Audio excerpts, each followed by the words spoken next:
Yo, what's up, y'all? You're now tuning into the podcast with Tigmatic. And listen, we're here. We moving and booming, y'all. Another one for the books. So listen, my guest is here. Sit back and relax, and we'll be back in a bit.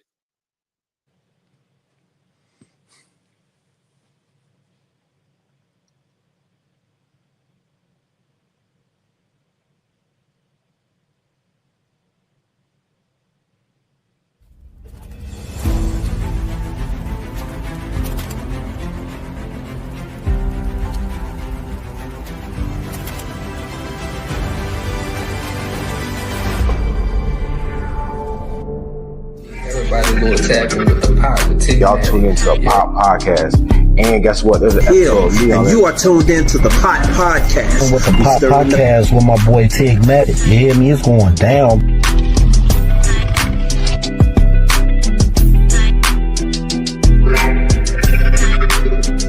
To follow the Pop Podcast with Tigmatic. That's that number one. That's that number one.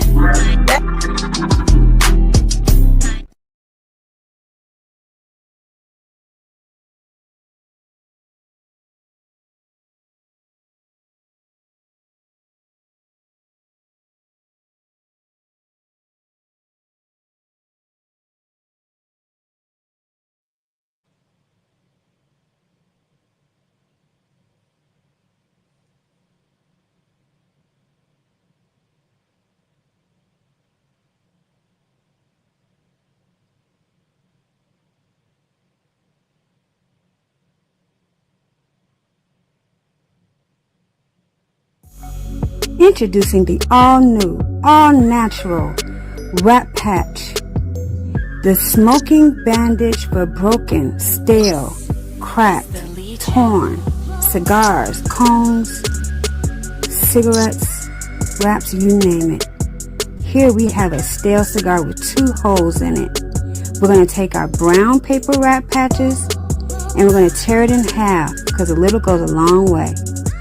You lick the shiny adhesive side of the wrap, and then you apply it to the damaged area, smoothing it over as you go, like you see me doing here, to get all the air bubbles out and to make it a complete airtight seal. We're going to take our other side of our wrap patch and do the exact same thing with the other hole. These are our brown papers, and now we have a completely new fixed cigar. No need to throw it out, no wasting money. Now we have the same cigar, completely broken in half, and these are our white colored papers. As you see, the shiny adhesive side is the side that you lick. Hold your piece of your damaged smoking vessels together. Apply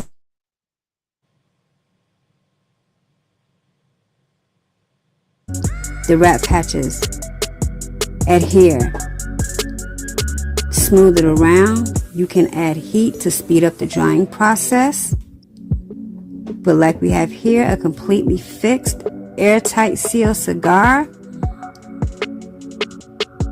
odorless, tasteless.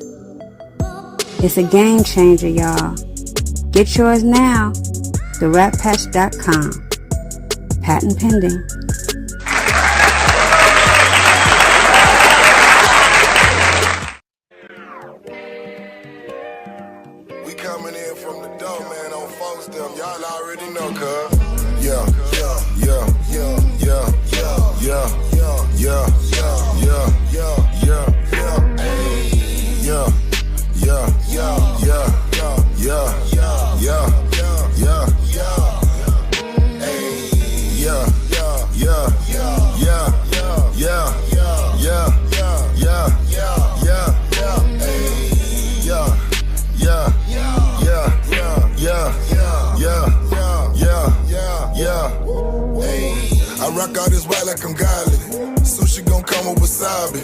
Fresh off the steps of the porch, I walk out, get in a Porsche. Know that I'm using the force. Know that I mastered the course. Known as the plug and the source. Haters, they feeling remorse. This for my dogs in court. that's facing the judge and the jury. My brother, he made it in sports, and that's why he rock all that jewelry. She can remember me now, know that my vision is blurry. I got these racks on me now, know that the money done carry me. Know that I'm lit in my city, know that I'm hot, know that we poppin', man. Everybody chasing that cloud, running their mouth, know I really feed the game.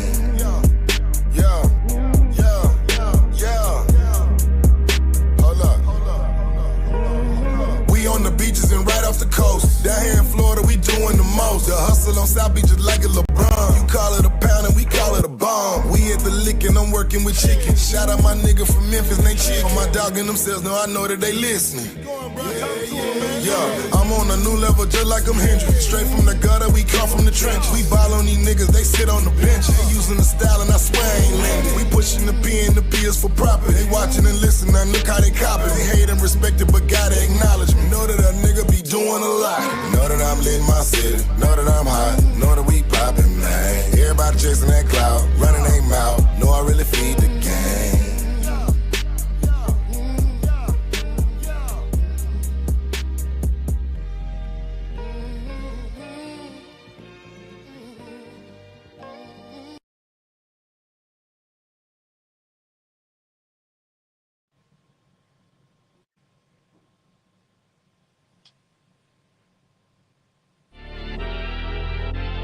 I know exactly what they want. I know exactly what they want. Just be patient. My name is my name, power and glory, I never change. Stand on loyalty, remain the same. Say what you mean, speak on my name, you go to war with me. We move the same, you think that it's for me. Running the game, kicking the door with me. All through the pain, the snow, the rain, the ups and downs. My name did more for me, y'all keep the fame. I want the glory, been that nigga, bitches never ignored me. Rich in spirit, little bitch can't afford me. Day one static, fix it with a 4G. Red beam on it, you think I'm recording. Kick in front doors, you try to backdoor me. We are not a gang, bitch, we an army. Book a den, you know I don't tell stories. Keep it 100 in enlightenment. You niggas fake baby K name Adonis. Mini Drake, clip curl, but somehow I can shoot it straight. Insta clip, I can shoot 4 minutes straight. Turn this to the Super Bowl if I need to. I can hit your cheap up with an eagle. Set you up on the score, but they lied to you. Why you letting them niggas mislead you? My name is my name, power and glory, I never change. Stand on loyalty, remain the same. Say what you mean, speak on my name, you go to war with me. We move the same, you think that it's for me. Running the game, kicking the door with me. All through the pain, the snow, the rain, the ups and downs. My name did more for me. My name is my name, power and glory, I never change. Stand on loyalty, remain the same. Say what you mean, speak on my name,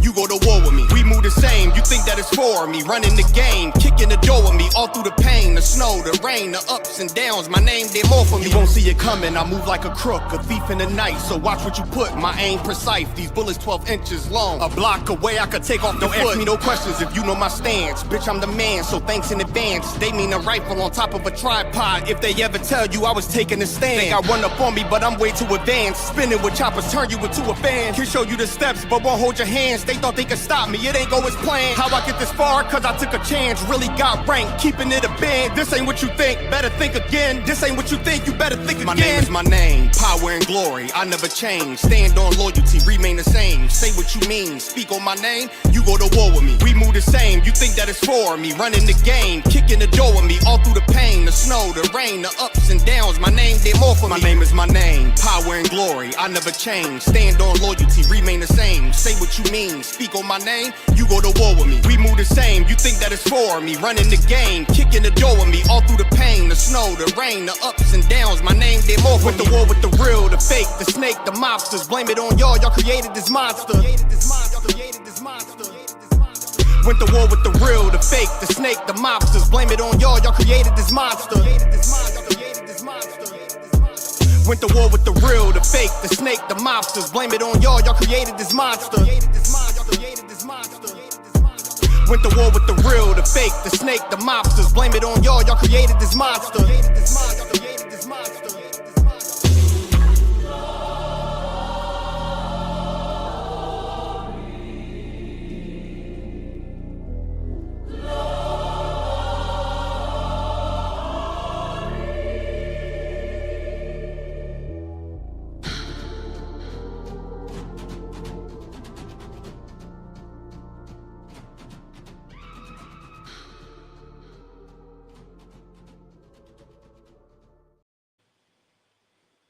All right, y'all. Listen, we here. We moving and booming.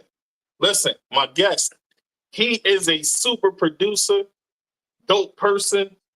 Listen, he done made some hits out here. A lot of hits. 19.2 million sold.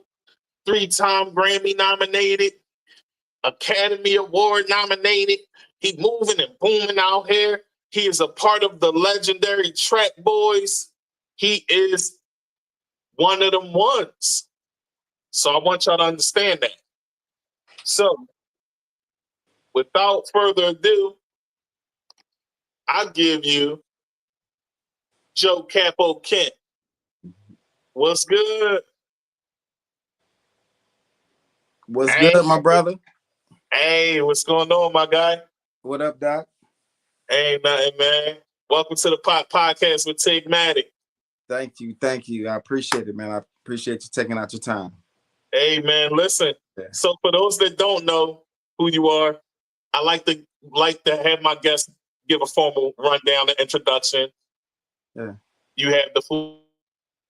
Yeah, I am JO Capo Kent. I started one half of the legendary production team out of St. Louis, Track Boys. That was my amazing beginning of my career. 3-time Grammy nominated music producer, Emmy nominated, Steller Award winner, Telly Award winner. Just a lover of music, man. Hey, that's dope. Yeah. That's definitely dope, man. Welcome. Thank you. So, how did you get started into production and all of that? You know what I mean? Let's break it down for the people. And tell the people, before we even get into all of that, tell the people some people you worked with, you know, for those that didn't read on the social media, you know, for those that don't watch the Facebook, the YouTube, the LinkedIn. Right. I worked with Angie Stone, 112, Nelly, St. Lunatics, Big Ali from St. Lunatics, D12, Eminem, Drake. I recently just did a record with the legendary Crazy Bone. Hey. Yeah, it's crazy too. I gotta hear it. Petey Weestro. Man. I guess one of the names that people don't really know about is Robin Gibbs from the Bee Gees. You know, we actually actually did a remix for one of his songs that was a single. That was a career highlight also. And a lot more I can't even think of all of them most of the time, man. Yeah, man, that's what's up. Listen, when you moving and booming like you do, sometimes you forget. Yeah, and when you've done a lot out here, yeah, it's kind of hard to remember it all. Yeah, you know, and I'm really a person of what's next. You know what I mean? So not what was done, but what's next. Yeah. What's next? What's next? And also, you know, I'm really big on affecting the lives of others. So I take a lot of cats under my wing, you know, and really try to give back in that area of everything. Oh, that's cool. Yeah. So now we can get into it. How did you get into production? Man. So I'm a PK. I grew up in the church. My dad was a pastor all my life. My introduction to music was actually the drums. So I was a drummer.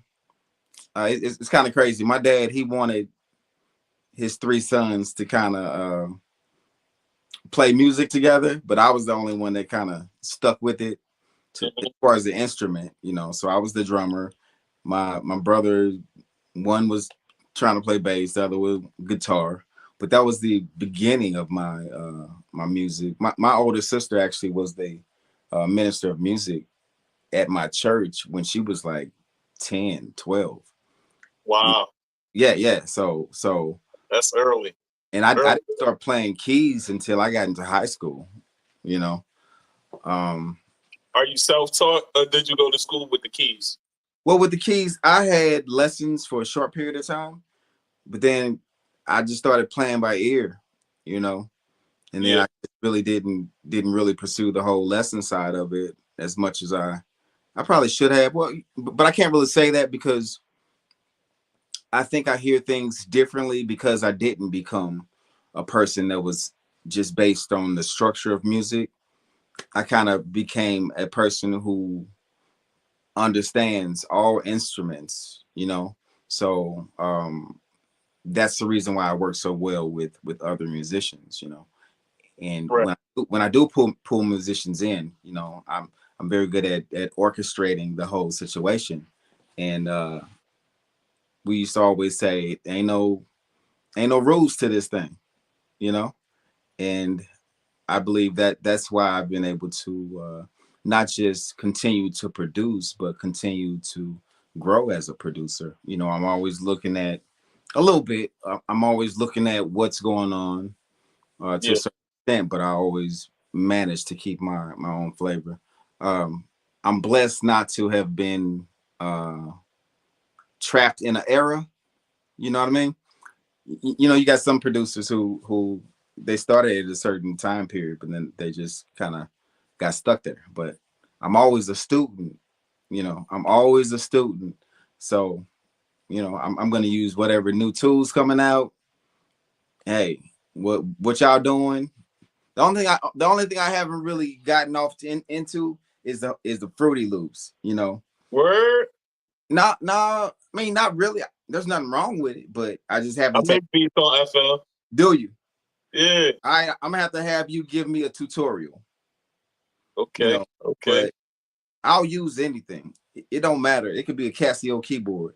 It could be a keyboard from Walmart. You know, if it got a good sound in it, you know, all I need is one good sound, and we can build on it. Yeah, I feel like I need some piano lessons. I want to learn how to play the piano to get better with melodies. You know what? I would definitely advise, you know, musicians, even if you learn the basics of it. Yeah. You know, just learn the kind of like some chord structures and then how to kind of sound chords out. I think that's valuable. I've always had a good ear, you know, so that's just one of my gifts, and the just the gift of melody with that's cool. Not just with production, but with songwriting also. Yeah. So I heard you say something about, you know, not being stuck in the past. Yeah. But if we go back in the past a bit, I gotta say, you made some hits and the golden, like the end of the golden era.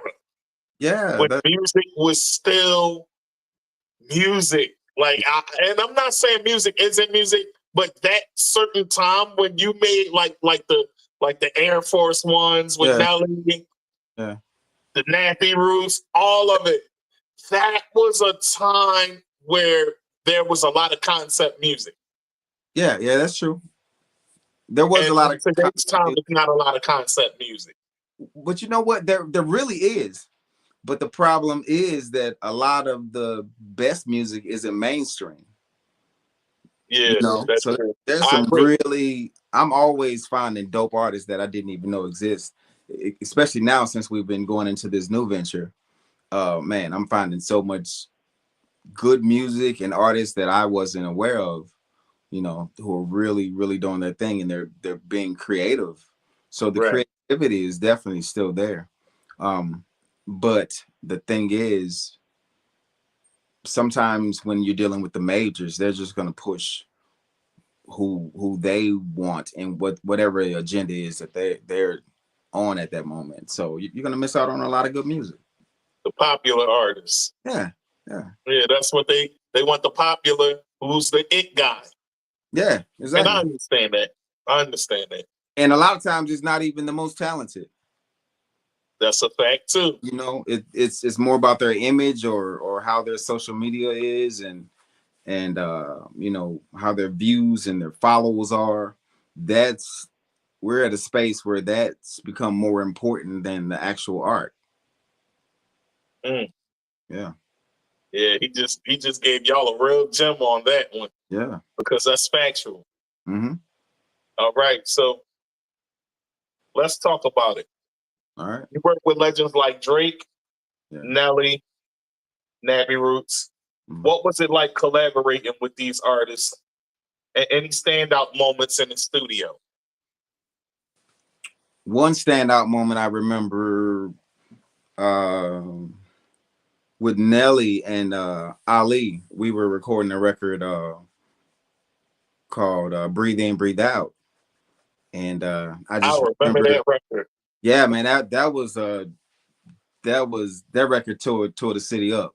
Yeah, that was a fire record. Yeah, I still remember being in the studio, you know, that's fresh in my brain. And was just so much like fire energy going on. Like we knew we had something. Definitely. Another, you know what? Another moment that I always go back to is I was in the studio we were actually in the studio with Angie Stone. You know, the legendary R&B singer Angie Stone. What was that like? Man, you talking about one of the sweetest women. She is ordained with her voice, man. But as far as her spirit, man, like her vibe was just so dope. I remember a conversation we had, and we were going over this track. I almost remember the name of the track, but we'd already done one record that was just fire, and we were going over this track and just laying melodies down. And you know, I remember she gave me like one of the best compliments you could ever have, and she was like, you know what, you really have the gift of melody. You should push into writing more. So that was really one of the things that made me start writing a lot more. So now I probably write on everything I do these days. What was it like working with Jaquan, with one of the biggest hits in hip hop? Well, Tipsy. Jaquan is little brother, so you know, Jaquan is nephew. We actually signed him when he was like 17. So that was a real personal relationship. We kind of groomed him into what he is now. You know, he's still an amazing young artist, incredible performer. You know, we were all learning together a lot of the things, you know. So we were fairly new into the business. You know, we had some movement, but we were fairly new into the business, and you know, there was a lot of lessons learned with that whole situation. Right. Yeah. So how did the Track Boys come about? Break that down a bit. Man, actually, the Track Boys came about because a childhood friend of mine, we used to call him Sinister, but a childhood friend of mine introduced me to Tarboy. And we kind of saw that there was elements that he had that I didn't have, and there were elements that I had that he didn't have. So it kind of really became a really good marriage.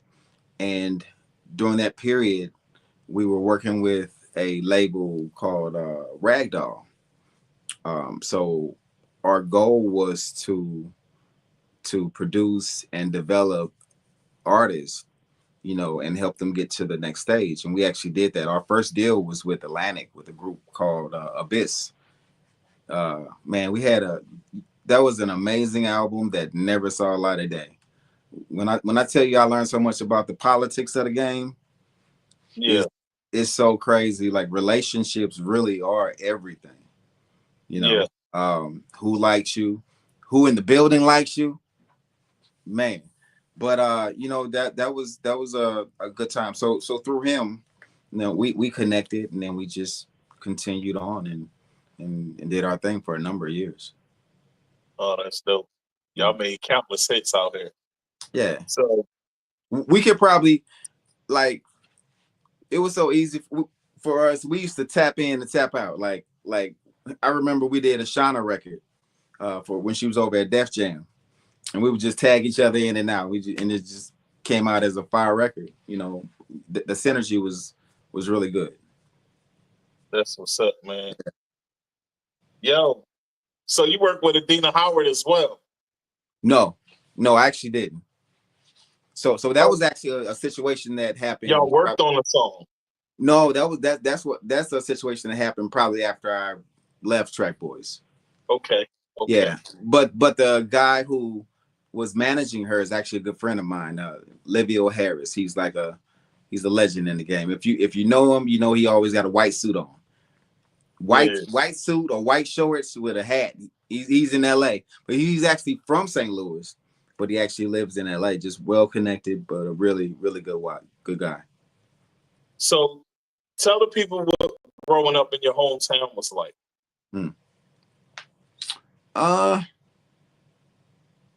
St. Louis. St. Louis. Yeah, I mean, growing up in St. Louis was cool.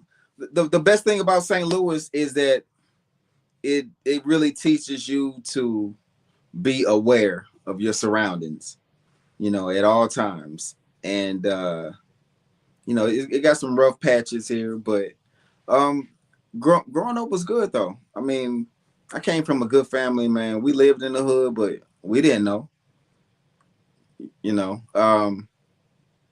I have a lot of longtime friendships, that I still have to this day, just because of the, good people I was blessed to be around. St. Louis is like one of those places where there's so much talent that during that period where so many people were getting signed from St. Louis, if we all would have connected and really seen the bigger picture, man, we could have built this into a mecca. But it's kind of hard when you come from a city where nobody's ever been on, and then when it start happening, it don't always work out the way you would hope. Right. Yeah. That makes a lot of sense. And sometimes that happens, Yeah. Sometimes fate pushes you in a different direction to where you elevate, and it doesn't mean they don't either.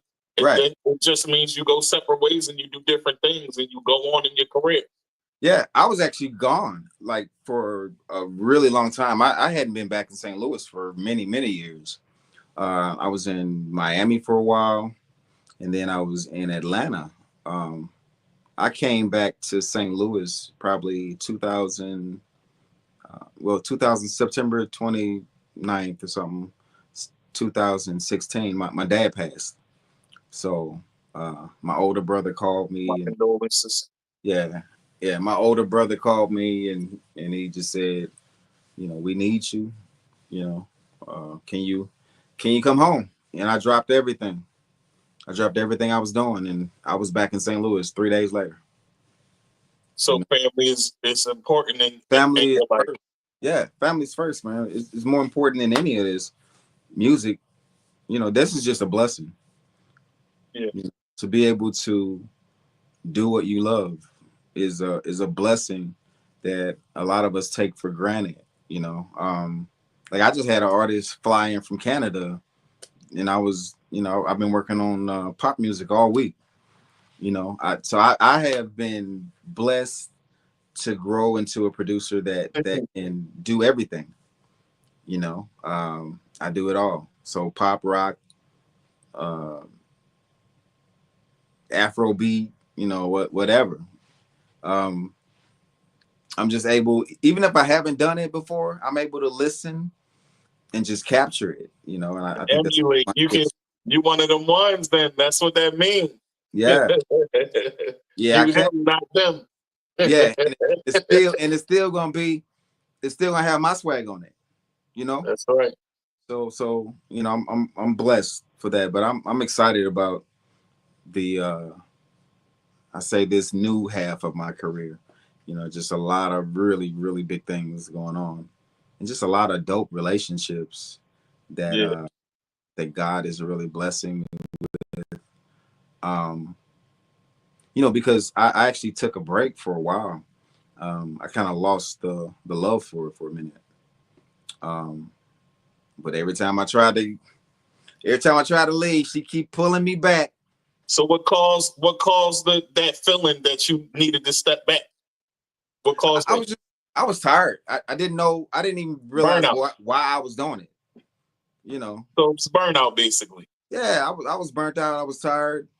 You know, I experienced some things in the business, so maybe I was a little jaded at some points. You know, but I think most of it was, man, I was just tired. It didn't seem like it wasn't fun. Right. You know, I was just going through the motions. But now when I'm working, like whether the artist is signed or independent, there's so much joy, and you can hear it in the music. You know, I've sent you some really dope stuff. So you know what I mean. And it's all going in radio. You know what I'm saying? Because that's what it's sent it for. Yeah. Listen, Capo is very supportive out here, and it's the same way over here. Like we support each other. Yeah, exactly. Yeah, that's how it should be, man. It's about finding your. You got to find your tribe. Your team. Yeah, that's what I'm trying to say. You got to find your tribe. And the people who resonate with you, that's who you deal with. If it don't feel right, don't do it. Yeah. Man, I think it's pretty dope that you're very open the way you are to be who you are. Yeah. You know, because some people with the type status that you have, they get big-headed and narcissistic, and they don't really deal with lower level guys. Or, you know. But to me, nobody's a lower level anything. You know, I've been around some people, and I was around somebody just this week who's like a not just a publishing, but a music business legend. And he was so down to earth. You know, he was so down to earth. And it just made me realize that those are the type of people you're supposed to be connected to. You know, ego is a terrible thing. Ego can really destroy good things. You know, Fabian says things like, with ego, it means ease God out. Yeah. And a lot of people do that.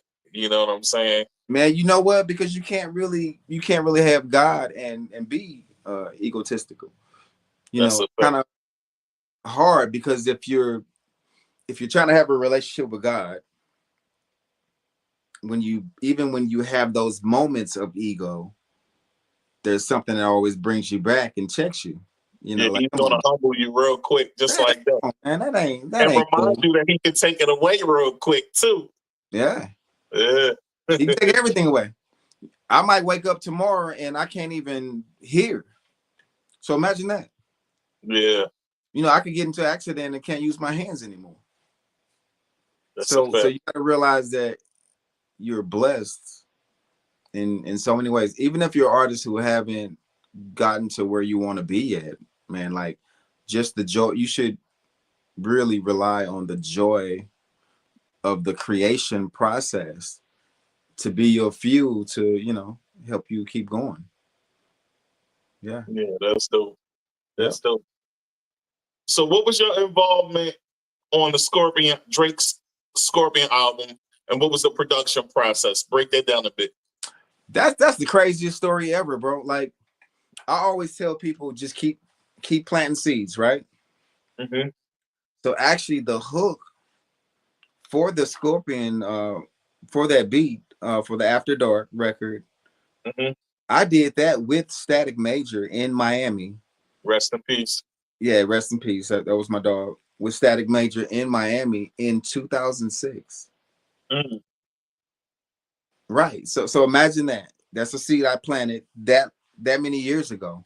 And then it came to, you know, it blossomed this many years later. You know, so you just never know. Music is timeless. You know, you just have to just keep doing it. But Static and I, we made that that many years ago. But his wife, who I love her spirit, and she just really champions his memory, even to this day. Like, she's still pushing his music to different artists and things like that. And that's one of the records that she pushed to Drake's camp through the lawyers or whatever. And when he heard it, you know, he was a big from what I hear, Drake is a big Static Major fan. Static is like one of, if you don't know who he is, he's like one of the most legendary writers. Yeah. Man, like you would ever meet, but he was such a down to earth person, right? That it was just crazy, man. And being in the studio with him was just crazy. Oh, that's cool. And for those that don't know who Static Major is, he's the guy who sang the hook on Lollipop. Yeah. Lil Wayne's Lollipop. Yeah, he's the guy who wrote for Aaliyah and so many other people. So just look him up, look up his discography, and you'll understand who he is and why it's important that his legacy lives on.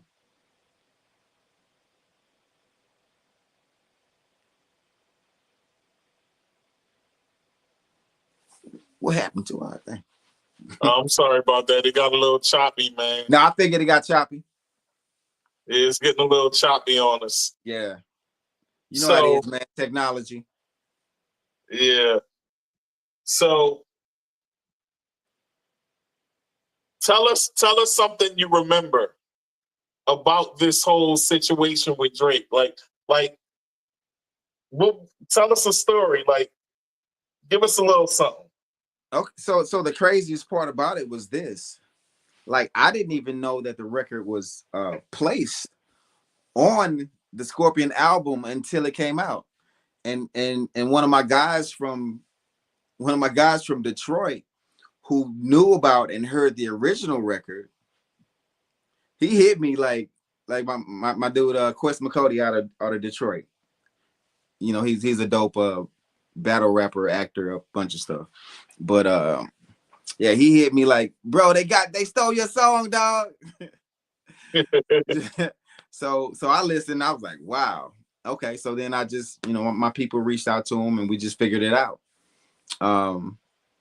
That's, they didn't know, because Static had so much work and so many tracks with different people, they couldn't figure out where it came from, but I was blessed enough to still have all of the files and everything so that I could be like, yep, that's mine. That's mine. Let's cut that check. Yeah. but the way they handled it, man, was dope. Like I must say, his camp, they took care of it. They gave me what I asked for right away, and they were just eager to get it done. So let me ask you. How? See, I'm in the industry somewhat now, but by doing what I do now, right? But as an artist, I'm working to get there, right? Right. But this question has always been in my mind, and it's because I'm more of an artist than a podcast host and journalist. Right. I'm more of a person that likes to create my songs myself, right? How much of the industry uses reference tracks? Man, people write for other people all the time. That's pretty much the norm. It's always been like that.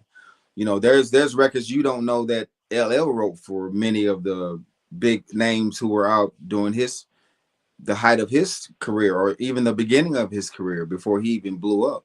He wrote a lot of records for some major artists. So shout out to LL. That's one of my goats too. Hey, that new record with M. Yo, he's my on that goodness, man. Shout out to L for still showing that he got lyrical talent. Man, he's a beast. It's crazy he's still that cold. He was like, to me, he had the better verse. Yeah, he did. M did his thing, but we used to M doing his thing. And man, that cadence was crazy. Yeah, but not just the cadence, but the stuff he was saying, man. Yeah, that's dope. But yeah, I mean that's the norm, man. I think a lot of times the only people, it seemed like our culture worry about that more so than others. You got country artists and pop singers, they get songs from people all the time. Yeah. So the goal is to get a good record.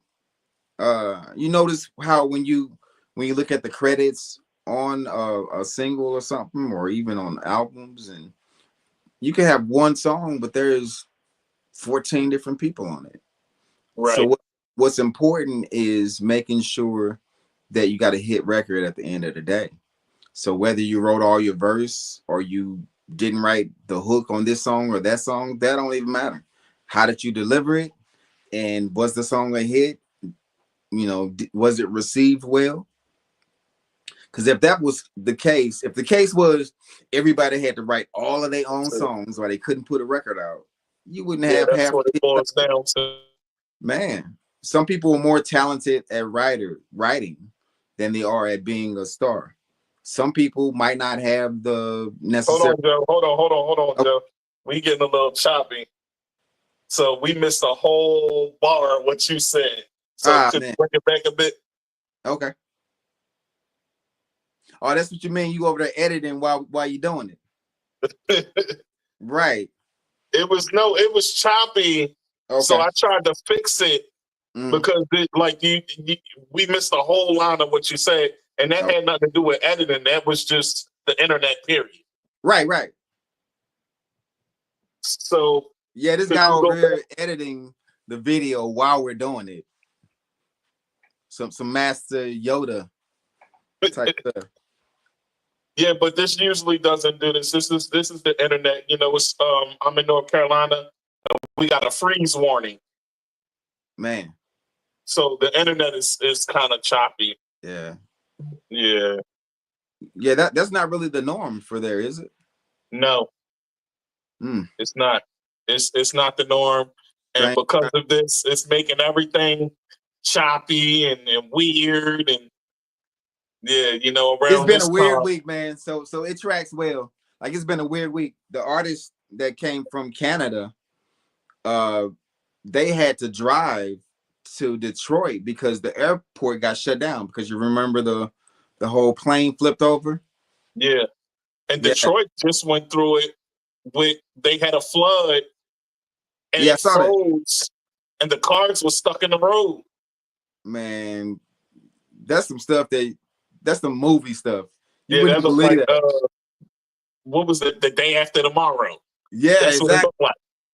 Man, that's crazy. Yeah, exactly, right?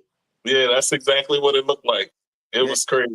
If it was higher, then it would have been really, man. Yeah, it was weird, man. That was a weird thing to see. How cold does it have to be for? How cold? How cold was it? Like 2 below something? Probably. I have no idea. But people in their cars. Yeah, it was weird, man. It was weird. So you've seen the music industry evolve. How has the production changed since the early 2000s? And what do you think of the current sound?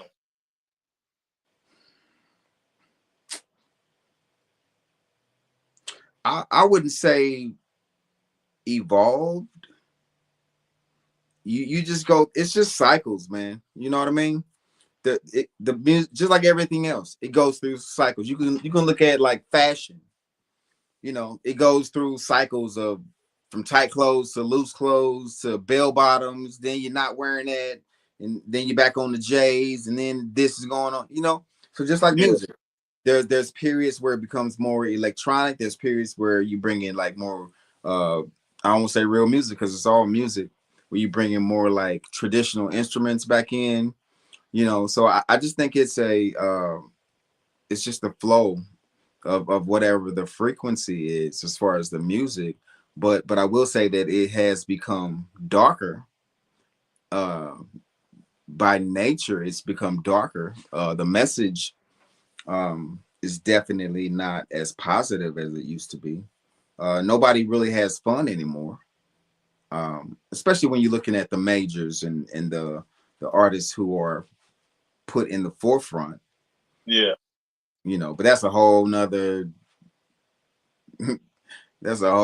tree to jump off of.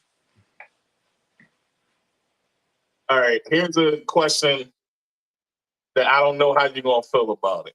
But how did you feel about the Super Bowl performance? I thought it was cool. Thought it was cool? I thought it was cool, man. Like, do I think it was some legendary thing that's gonna... Here's my question to people. How did you feel Monday? Right. What change was made? Nothing. So it was a good performance, though. Yeah, it was a good performance, and it was just Super Bowl. People were really shout out to my Eagles. Read so much into it, and it was all this, and you know what I mean? It was a performance. Okay, he had his messages, but maybe it resonated with some people. Maybe somebody needed to hear that, so that's a good thing. But overall, do I think it made a change in the world the next day? No. Right. All right. So, how do you feel about it? I mean, I'll say this: with the climate of everything that's going on right now, his message was deep, but in the same sense, I understand how some people felt they wanted him to just perform a lot of his hits, right? But he had the biggest record of the year. Yeah. So I get it. From an artist standpoint, the subliminals was like he was on point with the subliminals. Yeah. I'll give him that. He was on point with the subliminals. Now, me as an artist, the thing that I respected most about the whole performance, there was no ad-libs. There was no track running over his voice. It was just straight vocals. His vocals. Now that's different. That was impressive. That's impressive. Super Bowl, it was impressive. It was definitely impressive. You know, but the thing about it is that, man, people want to watch the football game. You know what I mean? Like it's cool. People want to. They've made the whole halftime thing such a big part of it that I think the real fans who really are there for football, it kind of annoys them, you know? Yeah. And you remember Super Bowl didn't really used to put that kind of energy into it. Yeah, the only other time that I remember seeing that was Michael Jackson and Beyonce. Excuse me. So, but check this out. But do you know why they started paying so much attention to the halftime? Why? I just learned this recently, and this is some good info. So you remember in Living Color, you know, the legendary sketch comedy show. Yeah. Had a lot of subliminals in it. Bro, the year that they had that halftime show during the Super Bowl, and millions upon millions of people switched over to watch, that's when the NFL had to fix that. Yeah, they understood. Yeah. They understood the opportunity that they were missing. But the Wayans, man, they really ushered in, you know, Super Bowl should be something big and special. But before that, man, it was cool. But you know, shout out to the Wayans for ushering in, you know, that, and just being such a big part of our childhood and growing up, man. They really had an effect on a lot of things that people and they don't necessarily get the credit they deserve. I think we're going to see what's going to go on once this whole thing between Soulja Boy and Marlon go down. What's going on with Soulja Boy and Marlon? Well, so what's going on is they've been having a few spats going back and forth, and Marlon said Soulja Boy looks like a crackhead or a meth head or whatever, and you can't be 35 and call yourself Soulja Boy and only have one major hit, you know, so it was a lot going on with that. Yeah. And Soulja Boy responded back and was saying he had to dress like a white girl to get noticed, and it was a lot. So, you know, I looked at it like, well, when you come at one Wayans you about to get the rest of them joined in, and they are super funny. Man, they hilarious. Yeah, so I'm just thinking like that's a battle he shouldn't have picked. Yeah, you know what, and it may just stop there, you know. Hopefully. But beef is like, well, sometimes unless you mess with a cat like Kendrick, you know, most times you can not respond to something and it kind of goes away. But yeah, that didn't work out for Drake. Yeah, and that's what I was saying. So as far as that performance, it was deeper because of how much they went back and forth before that record. Yeah. Oh, yeah. And then he dropped 5 records that was just crazy. And nobody expected that. Yeah. I mean, nobody expected that. They thought Drake was just going to run through them like he did with anybody else. And it wasn't the case. It was definitely different. Whoever put that plan in play, they both made a lot of money with that. I guarantee you. Absolutely. Yeah, you know, when the attention is on you, streams go up, you know. And I'm sure he got a lot of brand deals, and you know, Kendrick, I'm sure he got a lot of brand deals and a lot of situations that, you know. They said he turned down a lot of the brand deals. And me personally, I probably would have been like, it's game time, but he turned them down. Why? I have no idea. I have no idea. So, speaking of which, I admire that. You know, for you to, if it doesn't suit your brand, or if you have your reasons for not just taking all money, I think that's dope. Yeah. So you work with Nike. Break that down a bit. What was that about? You talking about for the documentary I did? Absolutely. Yeah. So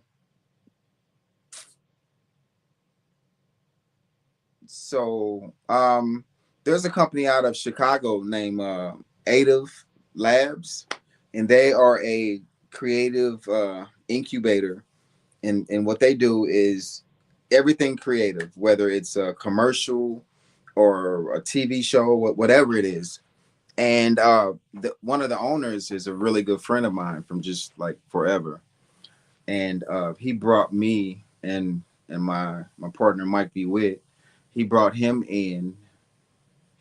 in to do the score for the documentary. It's with the Cleveland PAL, which is the Police Athletic League. You know, they have them all over. Yeah, they have them in my city too. Yeah. I'm from Philly, so they definitely had a lot of them in Philly. I used to live right around the corner from one. Okay, so this one was actually in Cleveland. You know, so that's where this one was based.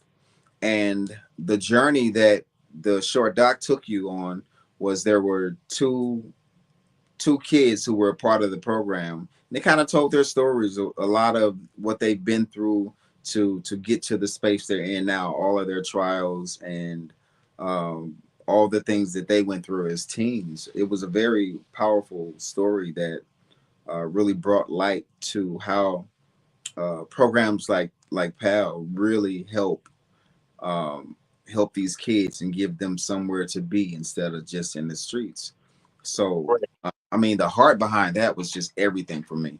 So it was really more about that than anything. The score came out amazing. I mean, me and the team, we did an incredible job. Visually, it's just stunning.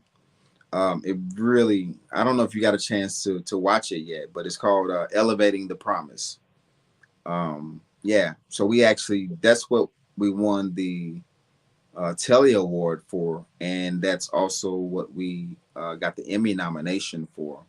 Oh, that's cool. But also before that, we did a campaign for Nike, another campaign for Nike for a new LeBron shoe that came out. So scored that whole thing, all the sound design, and when they dropped that on IG, they said it was the biggest campaign that they'd had. So, you know, listen, like I said, you one of them ones, man. You one of them ones, brother. Man, I'm just blessed to, you know, I pray before I start work these days. You know, I just ask God really. I got a if you were in my studio, you would see this big list of prayers that I have on my door. And I remember a friend of mine told me this years ago. I didn't follow the advice, but he told me, before you start anything, because I was leaving, I went to Atlanta. He said, Capo, before you do anything, man, bring God into it, you know. But yeah, I didn't. I wasn't in that. I wasn't in the space. So much had gone on with me during that period of time. I had just lost a cousin to suicide. I just wasn't in the best mindset, and you know, so. But now I really understand how God is with me regardless of what I'm doing. So, absolutely. Yeah, so I have to, all the days in your life. Yep, I have to put him first in all these things. That's right. You know, and I just really, you know, I see him show out. You know, he's showing out for his kids. You Amen. know, Amen. bless me with a beautiful wife. You know, How long you been married? We actually got married in July of last year. That's dope.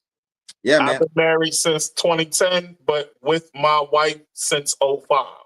Okay, you an OG in the game. Oh yeah. Yeah. Oh yeah. Yeah, man. Like one of the best things that's, well, besides the birth of my daughter, you know, best thing ever happened to my life. You know, I always thought I would be just, you know, I date somebody here and there, and you know, whatever. I just never thought that was something that could happen for me. You and me both, bro. Yeah, really. You and me, bro. She shot that arrow. That I got hit with the arrow. I was like, ah! Yeah. She shot me in my back. I was trying to run. Nah. Yeah. Look. He's like, where you going? I was Mr. I'm never going to get married. And my whole family believed it. Exactly. my family, they probably didn't. Like, my mom would always say, I'm praying for you to find your wife. And I think to myself, yeah, right. That ain't gonna happen. Right. You know, but even when she met her, like the way that she responded to her, it was just different. It was different from any other person she'd met, you know. And just that alone really solidified that, hey, yeah, mom Duke's on her like that. Like, this one, she ain't never said that to me. Yeah. You know, she's always been cordial, but you know, it was just different with my wife. Oh, that's cool, man. Yeah. So, do you think producers get enough credit for their role in shaping an artist's sound? Not like we used to. But I think as a producer, you have to be the one that markets yourself, and you got to toot your own horn, you know. And I'm guilty of not doing that enough. But I'm learning that you have to be seen, you have to be involved in things, and those are just going to be things that lead to the next great thing. Yeah. Yeah, that's what's up, man. I agree with that. Yeah. So what's the creative process like? Break that down a bit. All over the place. Man, I'll be over here, then I'll be swerving over there. It just really depends. What inspires me? My wife laughs at me all the time because the fan could be going off in the room. And then next thing you know, I'm over here like, I'm rocking to it, and I start doing a melody to it, you know. So I do that with the washing machine, bro. I hear music in everything. I hear music in everything, and you know, it's hilarious to her. If the wiper blades going a certain way, next thing you know, I'm singing. So it just comes from wherever. I might hear something that inspires a track. I don't really have a certain way that I start my tracks. It may just be an idea that pops in my head, and then I just picking away at it until it becomes right. You know, like I remember I was working on this I worked with this artist that she was on The Voice a few seasons ago. Her name is Lisa Ramey, and I do all of her production, like some incredible stuff. And that's cool. There was a record that I did that started with a bass line, but the way I came up with the bass line is I was doing some finger exercises on the guitar. So I'm supposed to be doing the finger exercises, but I start with a melody. And then I took that melody and started working on the beat. I haven't done the finger exercises since. Oh, that's dope. So it just depends, man. There's no really and like I said, I just feed off my environment. Like I actually did an anthem for the Cardinals, for the St. Louis Cardinals. And with my guy Michael B. Witt, he's a country singer, up and coming country singer. Oh, that's cool. And the way we came up with it is that he was like, "Man, I want to do this anthem for the card. I gotta send it to you. It's called Red October." But Mike hit me like, "Hey, man, I want to do a anthem for the Cardinal. You know, put some thought on it." So as he said, I called him 10 minutes later. And I kind of just had the vibe of what it should be, you know, just off the top of the head. Then he came over and we just started carving it out. It turned into an amazing anthem, you know, that kind of got him into the doors of that organization. And later that season, we actually, on opening day, he sang the national anthem, you know, and the way that the people responded to him, you would have thought that he had already made it to his pinnacle.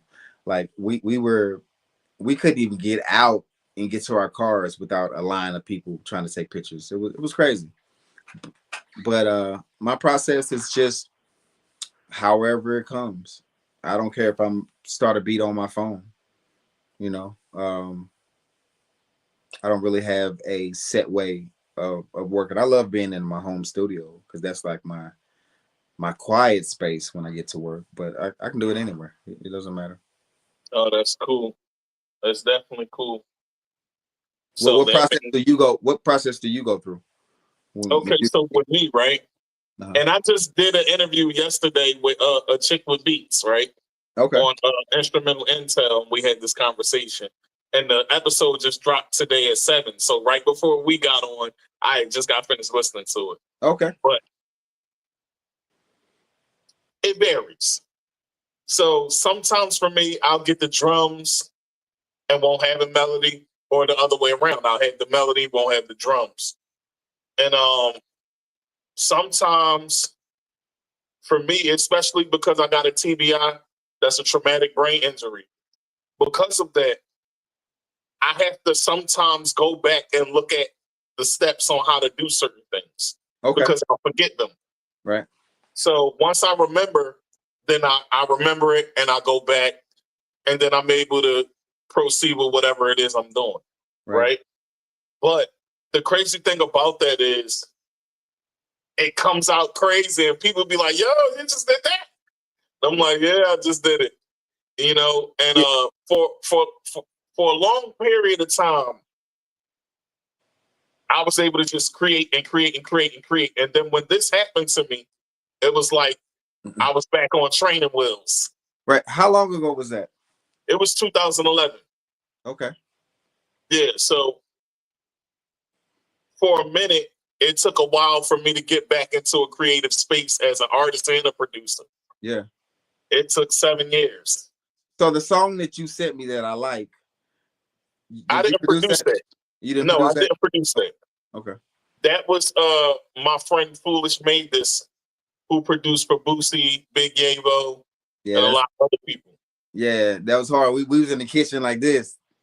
Yo, listen, shout out to y'all. Like, you know what I'm saying? Hey. And like I told you on the phone, for y'all to be bopping to that record meant a lot to me because, listen, that was my first record back in the rapping after taking a hiatus from what happened because I took a break like, man, listen. Yeah. Maybe it's not my time. And I took a step back and then I wound up being on radio for a year and a half. I was on a radio station, and I started this pod, man.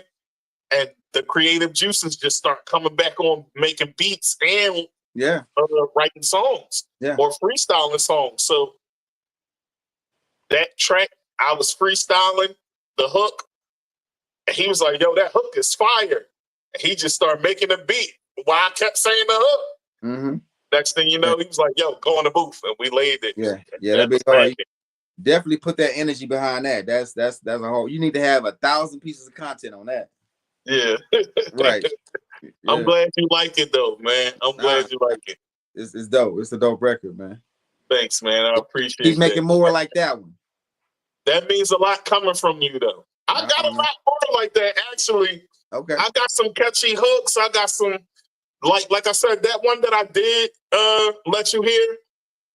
That's because it turned out the way it turned out because of the circumstances. But we ain't gonna go into that. But we ain't gotta do that. But when I'm creating by myself, man, listen, I get to go in and they be like, "Yo, you just did that?" Yeah. You don't sound like you got shot in the head and lost a piece of your brain. And so you don't. Yeah, I appreciate that. Now you would never know, but that shows you how healing can take place, man. You know, because there's a lot of people, same situation, who are just, you know, halfway vegetables now. You know. So, and I was recovering with vegetables, a lot of them, bro. Couldn't feed myself, couldn't walk, couldn't talk. So when you went through yours, did you have to learn some motor skill things? And absolutely, I had to learn how to walk. I had to learn how to talk. My speech was off. You know, I couldn't play ball and none of that. When I was going to physical therapy, I had this physical therapist named Dan. And because I got shot on the right side, my whole left side is affected, right? Okay. So he kept pushing me to the left on the court to try to get me to use my left hand. Right. And I can't feel anything with my left hand. You still can't? Nah. Really? You know, I'd rather that than be going. At least you can move it. You right. Moving it like that. So yeah. Right. So, you know, so you can't feel anything at all? Nah, not with my left hand at all. No. But you can still, that's crazy that you can't feel nothing, but it's still operable. Right. Yeah. That's God, bro. I don't know if you know, but that's God. Yeah. Oh, I know. Yeah. I definitely know.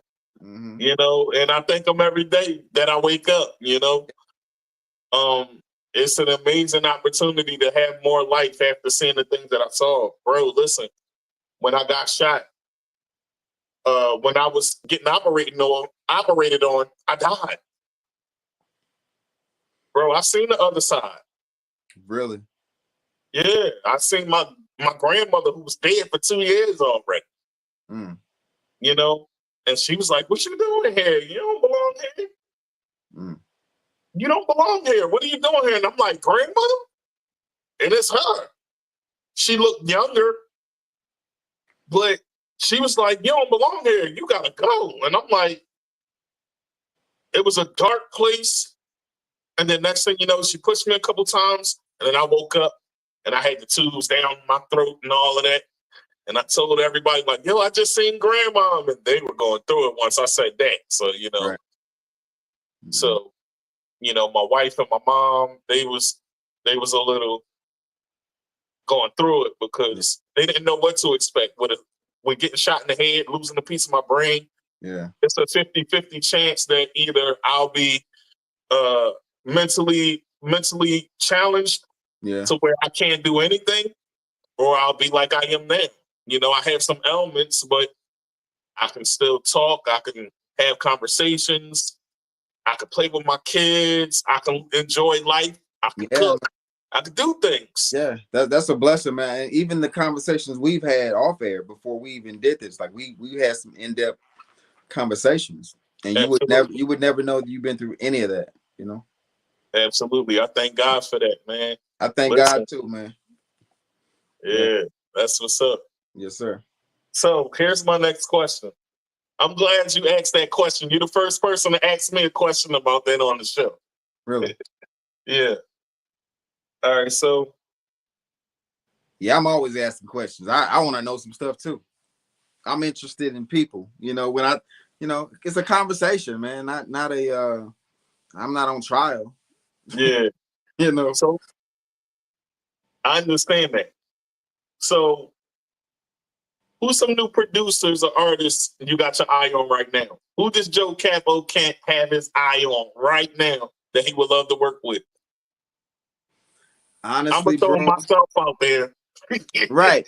No. I mean, we doing a record, so that's not even a question.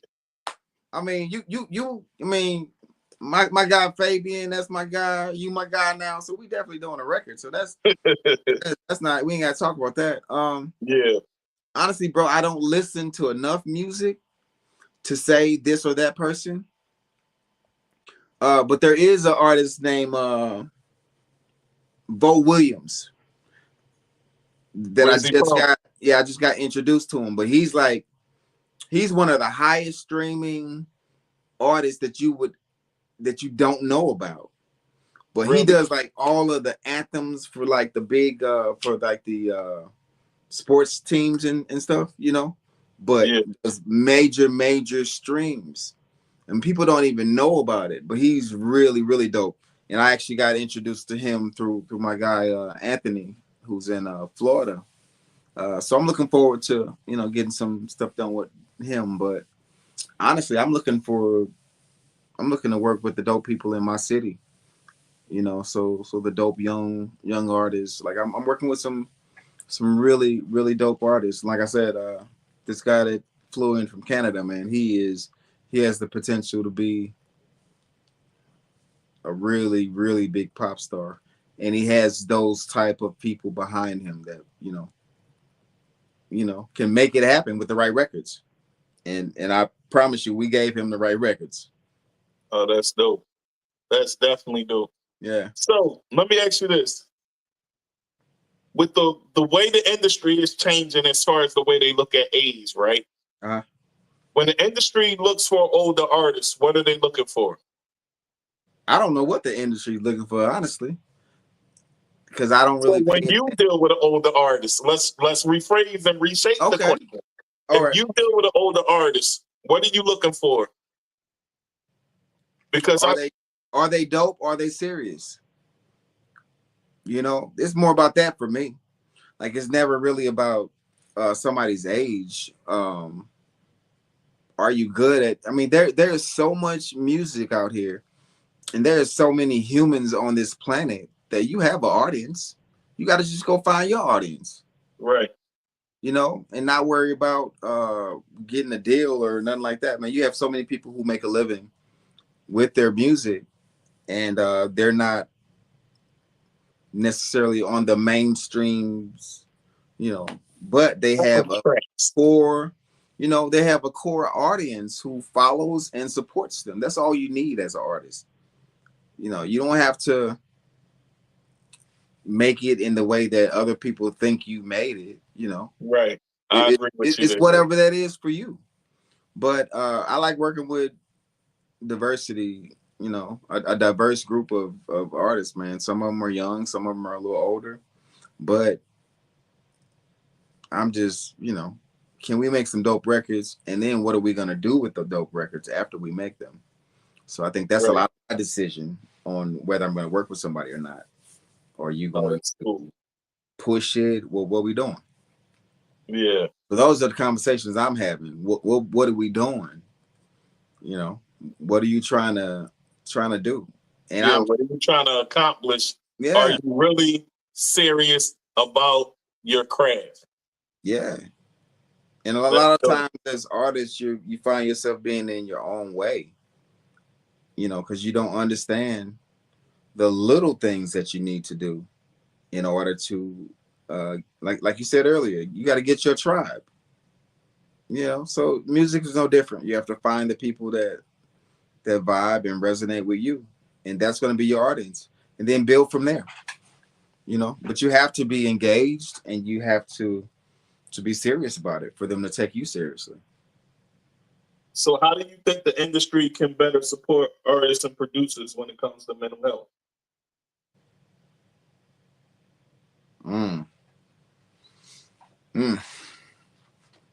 I don't know, man. It's like you have to be willing, just as an individual, to get the help you need. There's so many avenues for people to get the help, but the first thing is recognizing that you need help. That's a big fact. Yeah, and you can't act like we don't have issues that need resolving or need to be fixed. Exactly. Yeah, like you ain't hurting. You know you hurting. When my dad died, I'm gonna share this with you. When my dad died, I walked around like a zombie for 2 years. For real, I was just a shell of myself. And I remember my mom talking to me about it, and I said, "Okay, God, I'm gonna get some help." So, that following week, I was on IG, and this lady popped up on my feed. I'd never seen her before in life. I promise you, never seen her before in life. So whatever she posted, I can't remember what it was. Whatever she posted was so powerful that I DM'd her, and I said, "You wouldn't happen to be a therapist, right?" And she said, "Actually, I am." That was the beginning of my journey into therapy and getting what I needed. Not just for how long have you been doing therapy? How long did I do it? Yeah, how long have you been doing it? Or are you still doing it? I'm not really doing it now. But I've been given the tools I need to kind of let go of the heaviness, you know. Loss is hard. You know, it's good to be like, oh, they're in a better place. But I think one of the biggest things that I learned from her was the pain you feel is just the love you have for them. Yeah. You know, and just giving me the tools of what to do when I am feeling that way, you know. And I think that's important. And if you feel like you need to go back to therapy, go. You know, there's so many ways you can do it without even walking into anybody's office these days. But first off, you have to admit that you need it. Absolutely. And then utilize what you're given one of the biggest ones too. Man, you gotta work just like anything else. Just like your health, you gotta work on your health. You're not just gonna be, I'm gonna be healthy all up until my 60s and 70s, but you sit around eating donuts all day. Nah, you probably not gonna be healthy, bro. You probably gonna have some issues. And a lot of our issues that we have, I know I'm going off into a whole different area, but a lot of the issues we have that's a part of mental health too. Keeping your health right. Mentally and your physical health. It's the crap we shoving in our mouths, man. Absolutely. And we don't take care of ourselves. So how can you operate? It's like a vehicle that say premium gasoline only, but you putting Walmart gas in there, the regular, you know. Eventually that car is going to start going bad. Right. It's not going to be a good situation. That's why you see so many things popping up that never did before in the past. You know, all the things that we suffer from as a people. And then we've been fed the lie of it runs in your family. No, bro. The bad habits run in the family, you know, but you got to even understand that you don't have to be, you know, there's some cases where things just go wrong. I get that, you know, but for the most part, I think that our health is really up to us to make it as good as you can. You know, we have to do our part. We can't abuse our bodies and then just expect God to heal us. You know, that's kind of crazy to me. Yeah. But and not to say God can't heal, you know, because He can do all. But I think that we are charged to take care of our temples, and I myself even have to do better at that, you know, because I know right now I'm not doing a good job. Maybe it's just the newlywed, you You got me a little distracted. So, but I'm about to get back on it. I'm actually starting. I'm doing 30 days juicing starting. I say next month, but hopefully next month. Okay. Yeah, it's time for a reset. It's time for a cleanse. Reset, man. You know, Yeah. my brother-in-law actually, he's in the middle of his right now. Oh, that's dope. Yeah, man. I'm thinking about doing some fasting myself. Oh, fasting is powerful, bro. Just to lose 30 pounds real quick. Yeah. Over the last 2 years, and I'll be real, over the last 2 years, I keep losing 30 from working out and then gain it back. Lose it, gain it back. And this time I'm trying to lose it and not gain it back. Yep. And the only way to do that is to change those habits, you know? Absolutely. Because you can work out, but, you know, if you're not changing those habits that put that 30 on, it's coming back. Yeah. You know, that 30 is like that X that you can't get rid of. Yeah. That's a fact. If they turn up, she popping up on you. That's a fact. Right. So, what advice would you give young producers trying to navigate the industry without losing themselves? First off, leave your ego at the door when you go into studio sessions with people. A lot of times you can lose a opportunity because you're Hollywood in your head. You know, this thing is supposed to be a collaboration. Music is supposed to be a collaboration. You know, yeah. And a lot of times people forget that. You know, I talk to a lot of engineers, right? And the biggest thing they say they don't like about a lot of producers is that the ego, you know, like they're really, I appreciate a good engineer, you know, that's a very important piece to being a, you know, successful producer. I've worked with some amazing Grammy Award winning producers, like, I mean, well, not just producers, but engineers. And, you know, we still have really good relationships. I can hit them up any day. And they're like, Capo, what's up, like that? You know, so and the biggest thing they love about me is that it's easy, man. I like input. You know, I like to get some feedback, or you got an idea, let's try it out. I believe in let's throw it all against the wall. If it don't work, it don't work. If it works, hey, we just did some magic from a mistake. Yeah. You know, I think that's the thing, the ego. And another thing, man, like so many producers are how can I say this? They don't put the music first, you know.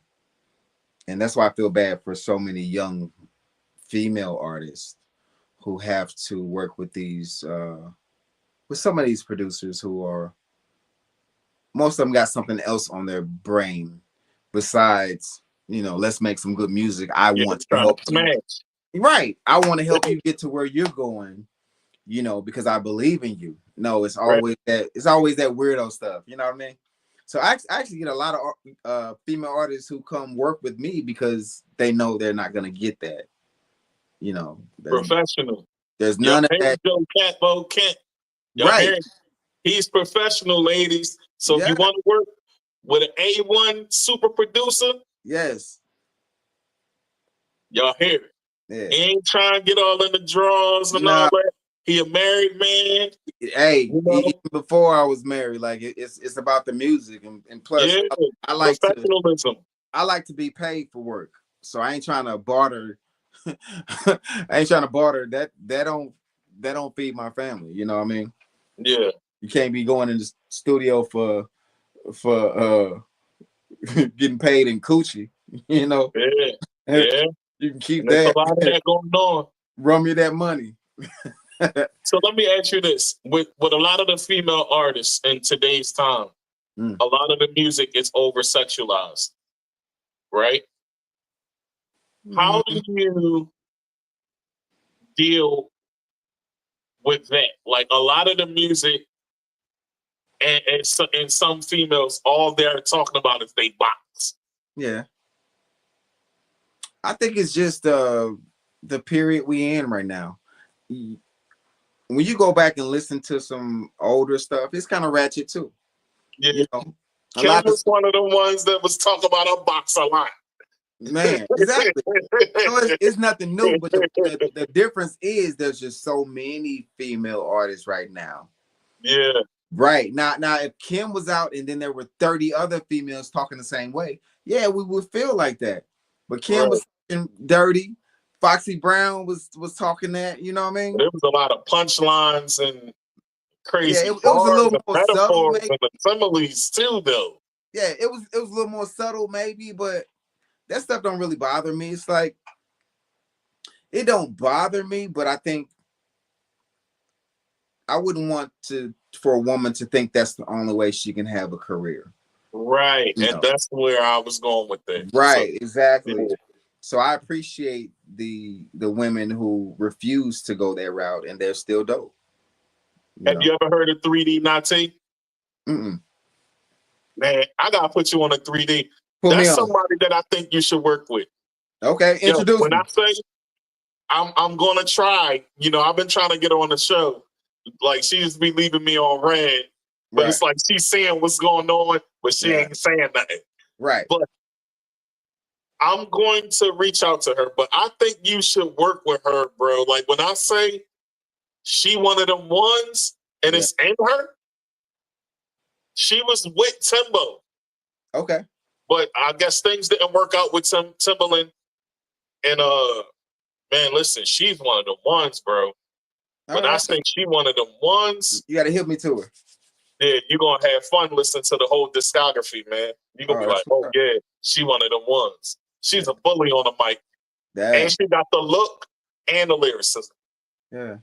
Hey, but you know what's funny though? People talk about the ratchetness of I remember when we did Ebony Eyes, right? And her first single would have done better in this time than it did in that time, because her first single was "Let Me Put My Ass in Your Face." Right. You know, so like that would have been like regular now, but she was ahead of her time with that, man. And that album was incredible. I don't know if you had a chance to really listen to it, but go back and listen to Ebony Eyes, 7 Day Cycle. Anybody, if you haven't heard it, she has some amazing records. She has a record with 112 that's really dope, and just some great records on that album. A record with Jaquan that's a banger.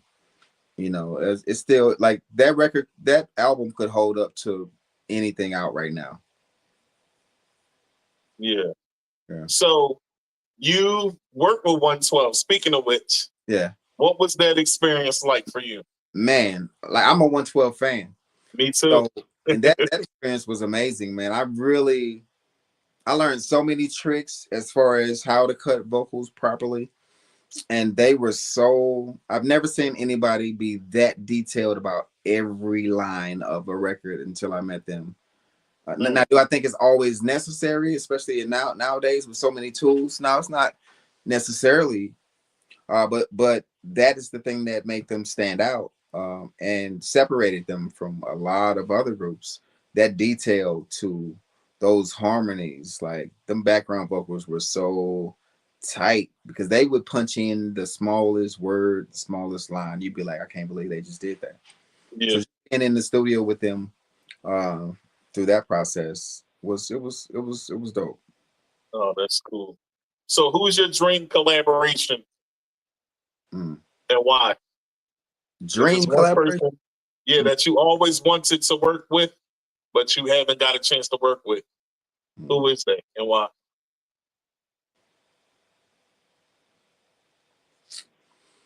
I don't know if you believe if I say this, but nobody. Okay. You work with so many people, so I can see why. But that's not even the reason though. It's like I want to work with who want to.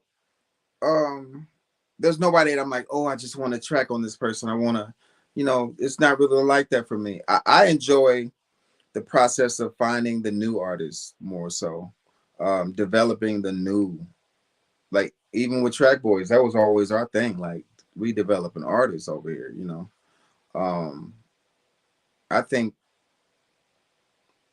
my love for that is greater than any one artist. There's some people I wouldn't mind going back and working with again. Like Shauna, she's dope. I just reached out to her recently. Shauna's always been dope. Man, I gotta cook her up some monster tracks. I've been talking to Big V from Nappy Roots. He wants to connect and do some things. So I'm Nappy excited. Roots is definitely a dope group. Oh yeah. Nappy Roots, dope. And what they did back then and what y'all was doing with the production. Yeah. Was fire, but it was some bro. amazing producers on that album, man. Like I look back on those credits and I see all those names. I'm like we were with good company. So, and but I love the era of one producer or a production team doing a whole project, because the good thing about that is that you get to develop a whole sound for artists. Yeah. So that's what I enjoy. I enjoy doing 8 records on somebody, and when people hear it, they're like, you did that and you did that. That's so different from that, and this you did. Right. You get to see the creativity. Yeah. Yeah. Yeah, exactly. I love being all over the place. Ain't no boundaries for this guy. So let me ask you this. Mm. How does it feel to have Tipsy go the way it went back then, and then to hear it like redone in a way with Shabuzi? Like, what was that like for you? And I'm pretty sure Jaquan probably having a ball with it. Yeah, I think it was good for all of us. I think it was really good for Jaquan. It's shined a light back on him. Yeah, it's the #1 country single. Yeah, right now in the world. I feel good about it. I look at it as another notch in the belt. It's definitely a notch in the belt. Yeah, let me do it. I'm gonna show the people the ASCAP award. I don't know if you got. Yeah, listen, if you want to show some things. Yeah, I'm gonna show the ASCAP award. So I actually just hung it today. Oh, let me get you this Dolo cam so we can get it popping. Yeah. So that's the ASCAP award for ASCAP Country Music Awards 2024. So just another piece of hardware. Show it again. Wait, show that one again before you show the next one. Oh, show it again? Yeah, show it again. They need to see that, see that. That's amazing, man. Yeah, congratulations. But I got so many plaques that I don't even have on my wall. Some of them I even have to reorder. All right, I'm gonna move around a little bit. Listen, folks, 19.2 million sold. Yeah. So it ain't light work over here. Right. So I got my first YouTube award recently. Oh, that's dope. Yeah, through some work. And these are just some of the other awards. Yeah. Just some light work. Of course, I got the big boy right here. Yeah, Nellyville. That's one of my favorite albums of all time. Yeah, man. So I probably made everybody nauseous by moving the camera around like that.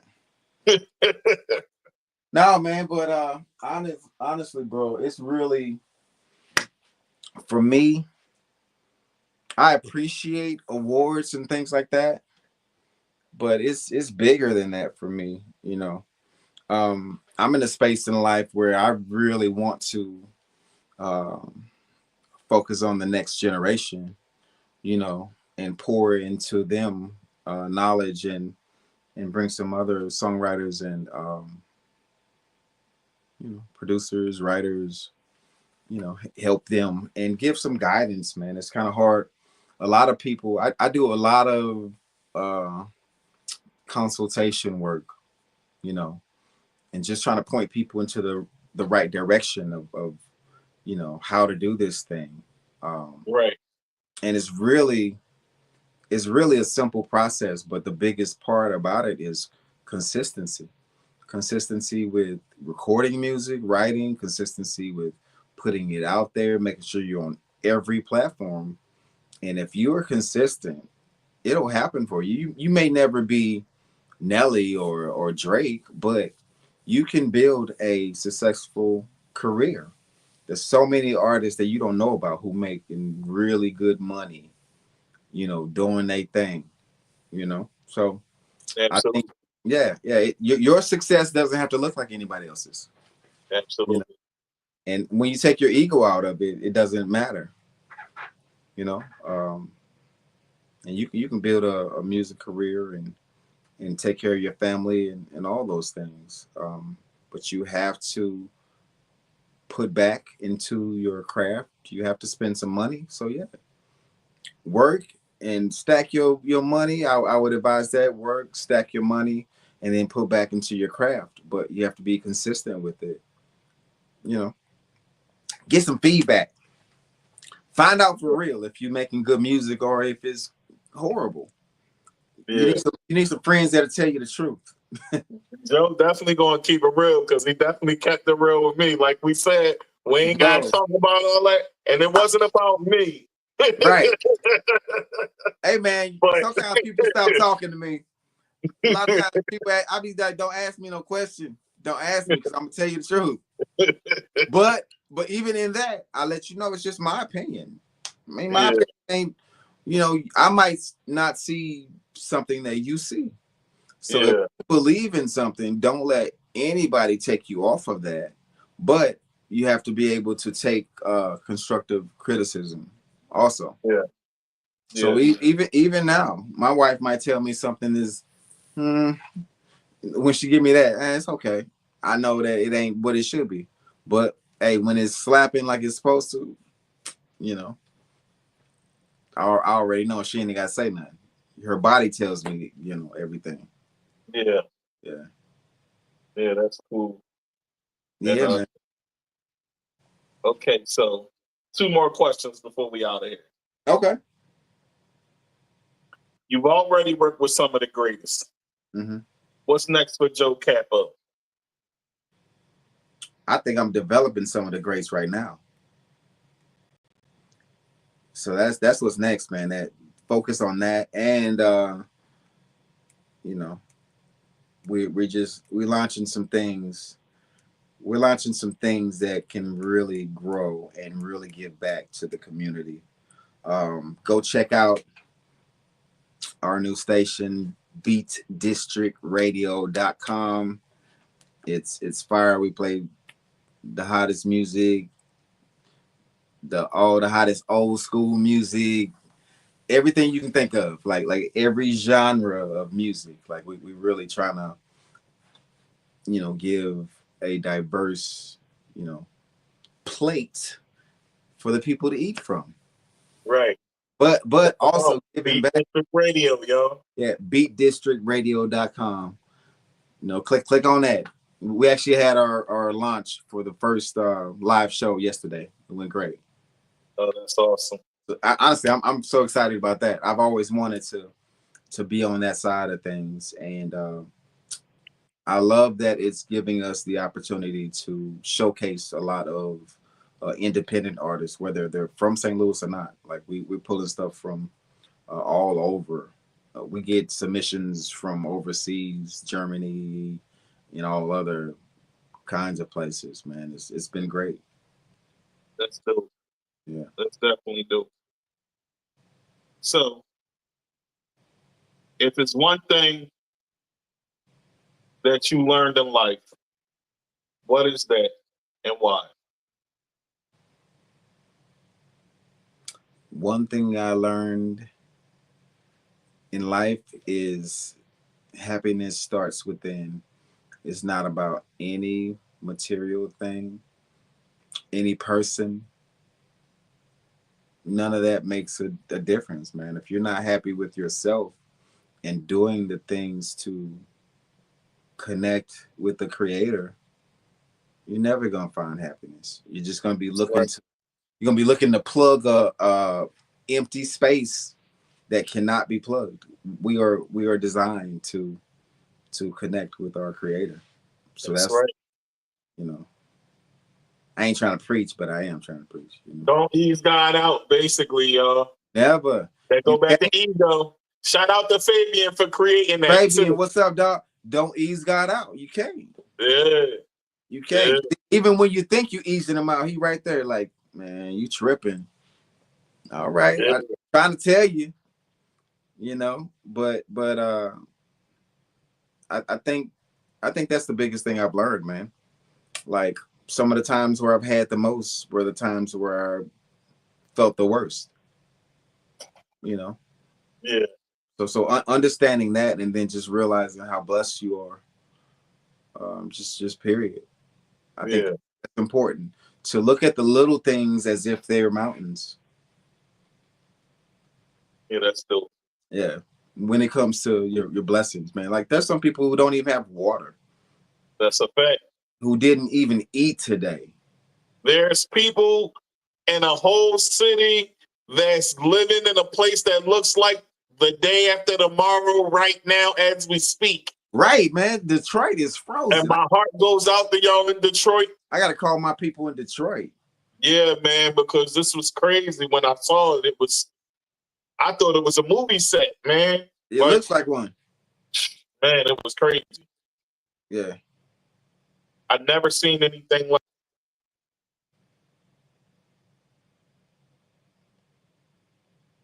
Did we get frozen? We didn't get frozen. We got glitchy. Yeah, a little glitch. But I do want to say that I thank you for coming through, man. All thank good. you for coming through. All good, man. This is dope. I look forward to, man. We're gonna have some more conversations, man. Oh, for sure. Like definitely. I'll definitely come back on, man. And yeah, you can come on Stirring the Pot too. And we can do that in a week or two if you want. You know, okay. You come on Stirring the Pot and we talk some more history. Let's figure out the date and time. And I'm there. Absolutely. Right. Absolutely, man. I'm all for it. Yes, sir. This was dope with you coming on. Appreciate it. And don't be a stranger, man. Thank you for coming on. We gotta talk about that record anyway. Oh yeah, we're gonna talk about the record. We could do that right after we get off, you know? All right, for sure. Yeah, we could do that. All right. Well, I'm about to go take care of the wife. Do for right now, she's under the weather. Turn my camera off? Yeah, I'm about to end it out so that way. Okay. Don't hang up though. Just turn your camera off. All right. All right. Listen, y'all. I hope y'all enjoyed this episode. This was a dope interview. This is one of the dopest of 2025 so far. And I hope y'all enjoying what we're doing here. And Joe was a delight. This was awesome. Listen, stay tuned. We got more coming. And also, y'all need that business funding. Y'all got to tap in. Y'all got to tap in for the business funding. Ruffin Consulting, enterprise.com. You can get up to $250K in business funding. And I'm going to put it down here on the screen for y'all. You know, I'm going to put it on the screen for y'all so y'all can get it. Use the code name Tigmatic25. What you waiting on? We done got other people funding already. We moving and booming, as I say. But listen, I hope y'all enjoy y'all Saturday. Be positive, put God first, and don't ease God out. Once again, it's your boy Tigmatic. We moving and booming as always. And I hope y'all enjoyed y'all night with me. Peace.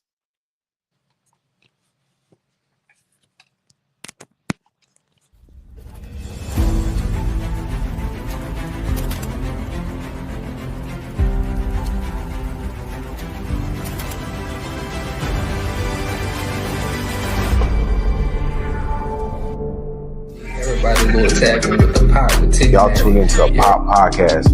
And guess what? There's an episode of me on and you are tuned into the Pot Podcast. With the Pop Podcast with my boy Tigmatic. You hear me? It's going down.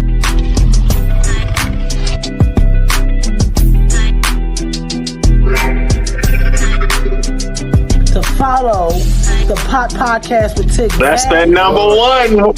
That's that number one.